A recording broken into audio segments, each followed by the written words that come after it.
Solomon Islands. Irites. My name is Mazur and I'm from Vanuatu. Samoa! Well, about 6 or 7 years ago I went to the University of South Pacific for the first time. And one of the things that really struck me was the international nature of the campus. I was going there expecting to see, mainly Fijians at the campus in Fiji.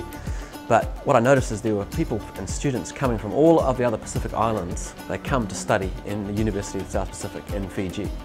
And often they're coming from high levels of society from the countries they're coming from.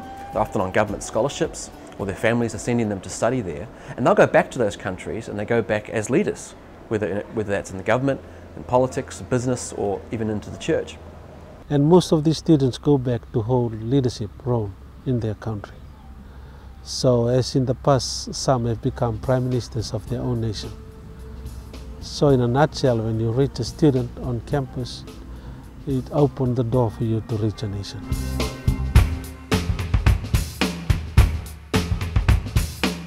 Over the course of just 3 days, I saw 6 people trust Christ.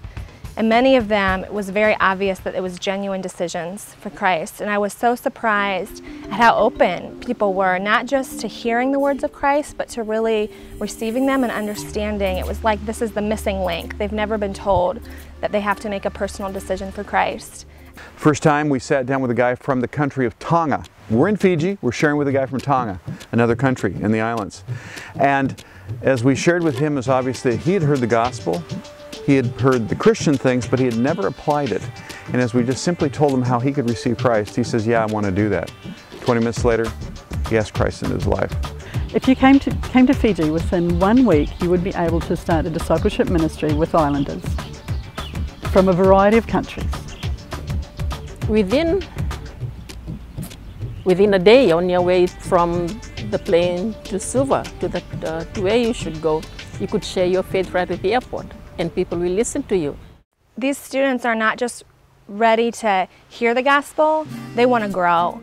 And they want to learn how to communicate their faith to others. They want to learn how to invest their life into people. And as I met with the student leaders, they're so excited about evangelism. And yet, there's so few workers on the campus. And so, if you come here, you can really show up and you can start ministry from day one. And you can experience discipleship, and you can meet students who don't just want to know Christ, but they want to grow in their relationship with Him, and they're ready and eager to meet with you again. Is that people think they're not good enough for Jesus. They're not good enough to have a relationship with Him, to experience His love, to experience His plan. They come here, do whatever they want, thinking, it's my life, me, myself, and I. And that's sad, because I've been through it, and it's sad. Hello, my name is Caleb. And I'm the only staff man guy at the University of the South Pacific here in Fiji, Suva. And I'm wondering how am I going to follow up all these young men who wanted me to meet with them. Stacks of names, please come and help us. Just in our small team of 4 people who came over from the United States, we saw close to 20 people receive Christ. About 5 of them we were able to go through follow-up with. I was praying that I could meet some people who know Jesus and that I could start my relationship with Jesus. And I met Lindsay, and she told me about Jesus Christ. So that was an incredible highlight for me this week, to get to not just see her become a believer, but to watch her begin to grow in her faith in just a week's time. She showed up again on Friday. We went through the second follow-up to talk about what does it mean that we've been completely forgiven. And you could just see joy on her face, that she grasped the reality of what she was saved from. Later in the week, I got to share with 3 Muslim students. They did not receive Christ. But we've shared with Hindus, we've shared with people who are nominally Christians, we've shared with people who have turned out to be very excited Christians and are very trainable and who want to be trained even.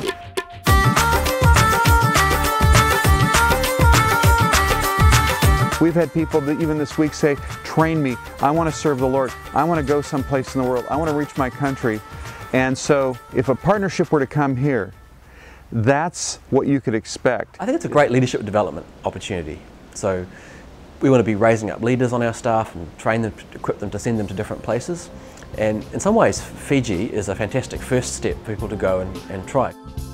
I think that as you come and partner with the Pacific, specifically University of South Pacific, you could have influence over nations that you never thought that you could. And what you would take back to your campus is an increased view of God, an increased view of the world.